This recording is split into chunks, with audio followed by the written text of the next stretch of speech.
So today's lesson can be found on the last 4 pages of the handout, where it starts by saying warm up, solve quadratics with perfect square trinomials. So if you could find that, you could follow along with me. I'm just going to do it in my notebook here. So first, we've talked about solving quadratics in different ways. We talked about solving them by factoring. Like if you look at these, let's see, could we factor this? Well, yeah, I mean, we can, but this is a special kind of factor because this is a perfect square trinomial. And so this is a different way to solve, and I guess that'll be clear after we go through these. So first, here's a little warm up for you. This is a perfect square trinomial, and so it can be factored. And here's why. It's because, well, half of 14 is 7, right? And 7 squared is 49, which means this thing that we're looking at is a perfect square trinomial. And it factors this way. X plus 7 squared equals 4. And so you'll notice the thing that goes here is half of this. It's also the square root of that. That's how you factor a perfect square trinomial. Now, the reason why we are factoring it this way is because solving a quadratic by completing the square is making sure that you have a perfect square trinomial, factoring it, and then solve by taking the square root of both sides. So here we factored this. It factors into x plus 7 squared. Now, since this thing is being squared and it's isolated, now we could take the square root of both sides. We take the square root of both sides. And then we'll get x plus 7 equals, but remember, when you take the square root of both sides of an equation, you have to do a plus or minus on this side, if you recall. And so really it's plus and minus the square root of 4. The square root of 4 is 2, right? And so x now is going to equal, if we subtract 7 from both sides, okay, so that's negative 7 plus and minus 2. Basically, x is going to equal 2 values. Now, you have to see that this is negative 7 plus 2, which is negative 5. There's 2 answers here. And it's also negative 7 minus 2, which is negative 9. What that means is you could plug in any of those values for x, and this equation will be true. And so you could see it kind of back here. There's an easy way to see it. If we plug in a negative 9 for x, negative 9 plus 7 is negative 2, and negative 2 squared is 4. And that was like before we took the square root of both sides. Well, the same is true with a negative 5. If you plug in a negative 5 plus 7, that's 2. And when you square that, you get 4. And so these are the 2 values for x that will make this equation true. It just so happens that we solved it by completing the square of a perfect square trinomial. And so on the second problem, this here is a perfect square trinomial. I encourage you to pause the video so that you can try and solve this one on your own. First, you come up to this problem and you see, oh, this might be a perfect square trinomial. You could factor it and then solve it the way I have. So why don't you pause the video and give it a shot. Hopefully you've done it on your own, but here we can see that half of 6 is 3 and 3 squared is 9. And so the way that this perfect square trinomial factors is, because this is a minus 6x, this is x minus 3 because half of 6 is 3, square root of 9 is 3. So it factors into this squared binomial, which still equals 20, right? Now that we've isolated this thing that's being squared, which in this case it's a binomial, we could take the square root of both sides. So we've got the square root of both sides, x minus 3. Well, the square root of something being squared is just the thing inside of there, right? So we got x minus 3, which equals, remember, we have to do plus or minus. When you take the square root of both sides of an equation, you get a plus and a minus. You get 2 answers. Plus or minus the square root of 20. Okay, now we can add 3 to both sides because keep in mind we're trying to solve for x here. So x equals 3 plus and minus the square root of 20. All right, let's see. Square root of 20, that's 4 times 5. Square root of 4 is 2. So a 2 can come out of there because the square root of 4 is 2. And what's left is 5. So here we have 2 answers. When you have a radical like this, I'll let you just write your answers this way. 3 plus 2 root 5 and 3 minus 2 root 5. You could write it this way, or you could write it in set notation. If you get an answer like this, you can easily simplify that. So I want you to write your answer in this way. Okay, so we did all this so we can figure out, hey, how do you solve using a perfect squared trinomial, factoring a perfect squared trinomial, and taking the square root of both sides? And so this is the beginning of this process called solving a quadratic by completing the square. Now you know what it means to complete a square. All it means is I do not have a perfect squared trinomial here, but I want to make one. And so, you got the steps in your handout. So the steps, they say it like this. You rewrite the equation. I'm just going to go through all these steps, but kind of do it in my own words here. So basically, you want to try and get the x squared term and the x to the first term on one side of the equation. And so I kind of just rewrote that first step. You get the x squared and the x to the first term on one side. And so for this equation, well, this isn't a perfect square trinomial because half of 18 is 9 and 9 squared is 81. So this doesn't work, which means I need to get 56 onto that side. So, okay, let me just rewrite this. I'm going to work down the line for you. Okay, 18x. I'm going to leave some space because I'm trying to complete the square. And we've done this before.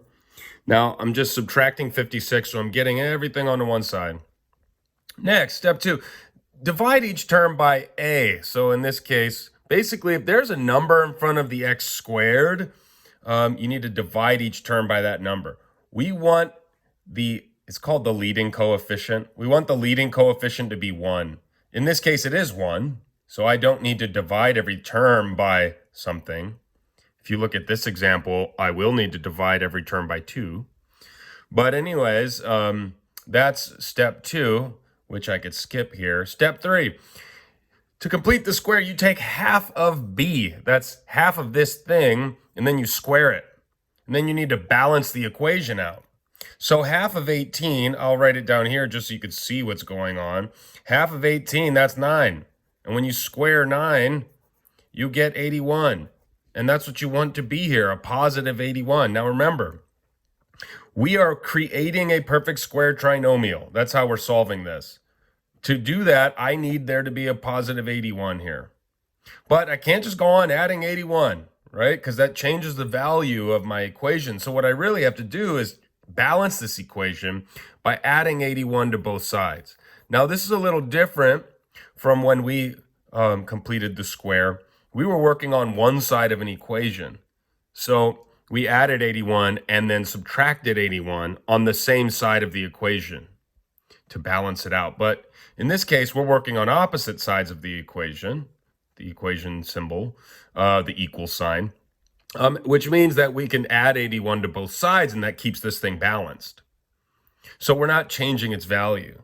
So now that I've created a perfect square trinomial, then step 4, I can factor that perfect square trinomial. And so these should be easy to factor because we already know the number that goes here. It was half of that, which is 9, and the square root of that, which is 9. And so since this middle term is negative, that gives us x minus 9 squared. That's me factoring the perfect square trinomial. Also, I need to combine these. Let's see, what do I get here? 25. When I add 81 to negative 56, I get 25. Now that the thing that's being squared is isolated, I could take the square root of both sides. The square root and the square kind of cancel each other out. I get x minus 9 here equals plus or minus. Remember, when you take the square root of both sides, got to do a plus or minus. Square root of 25 is just 5. So plus or minus 5. Now I got to solve for x. So that's 9 plus 5 and 9 minus 5. And I can finally write my answer this way because I want you to simplify. So you get 9 minus 5, which is 4.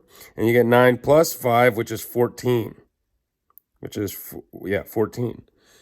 So two answers here. So we have just solved this quadratic by completing the square. I'll walk you through it again.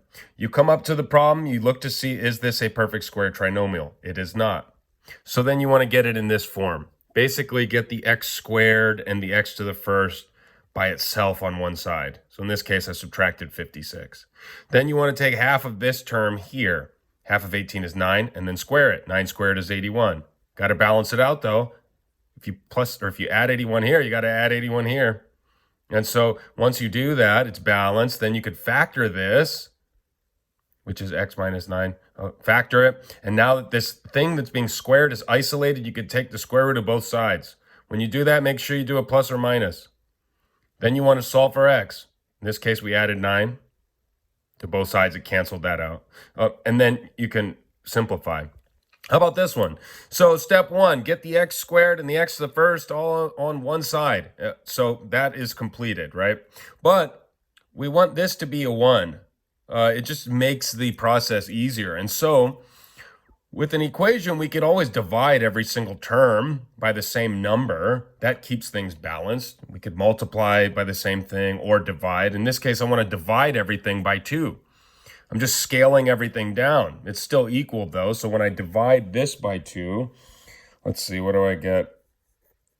I get an x squared here minus 8x. I'm going to leave some space because I'm trying to complete the square. Equals, divide that by 2, negative 15. Okay, half of 8 is 4. And 4 squared is 16. So really, I want there to be a positive 16 here. And I got to keep this balanced. So I can't just add 16 to one side. I got to add 16 to both. Now I could factor this perfect square trinomial. The way that you factor them is, depending on the sign of the middle term, that's going to be the sign in the middle. Half of 8 is 4. Square root of 16 is 4. So what goes here? 4. Okay. Combine these two, you get 1. Take the square root of both sides. When you do that, this side is a plus or minus square root of 1. The square root and the square will cancel, so you just get x minus 4.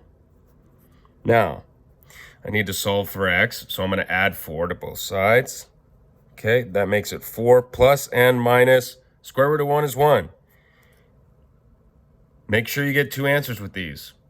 If you don't remember to do the plus and minus, you'll only get 1 answer. So now we could simplify this. X equals 2 values. 4 minus 1 is 3. 4 plus 1 is 5. Those are the 2 values for x. This is solving by completing the square. One more example, and then you can do some homework. Come on, buddy. Focus. There we go. All right, one more example. So here, the x to the first, it's on the wrong side. The 76, it's on the wrong side. So I am going to first start by getting the x squared and the x to the first on the same side. And all the rules apply. Like, I need to get this on the other side, so I need to subtract 16. I'm going to leave some space because I'm trying to complete the square. Subtract 76. Okay. Now, you want the lead coefficient to be positive 1. So I can divide everything by 4 because 76 is divisible by 4. So I'll divide this term by 4, I get x squared. Divide this term by 4, I get 4x. I'm still leaving my space because I'm trying to complete the square here. Divide 76 by 4, what is that? Is 19. So this is a negative 19. Let's see, 4 times 10 is 40 plus 36. Yeah, 19. All right, now the process of completing the square. You take half of this. Half of 4 is 2. 2 squared is 4. So what goes here is a positive 4. Got to keep it balanced, though. Add 4 to this side. You have to add 4 to this side. Okay, now I can factor, since it is a perfect square trinomial. So I've got x, let's see, since that's negative, this will be negative. X minus 2 squared equals, combine that, and I'll get negative 15. Now, take the square root of both sides. This will just be x, oops. This will just be x minus 2. X minus 2, okay. Remember, plus and minus when you take the square root of both sides. Plus and minus negative 15. With algebra 2, it's really important to move down the line. This is actually a negative 15. I'm taking the square root of a negative number, which means this will be imaginary. Anyways, solve for x. So I'm adding 2 to both sides. You get plus or minus. Now, I can simplify this. The square root of 15 doesn't simplify because the factors of 15 are 3 times 5, and I don't have pairs of any factors. But I can simplify this by pulling my negative out, and it becomes an I because this is an imaginary number. I times the square root of 15.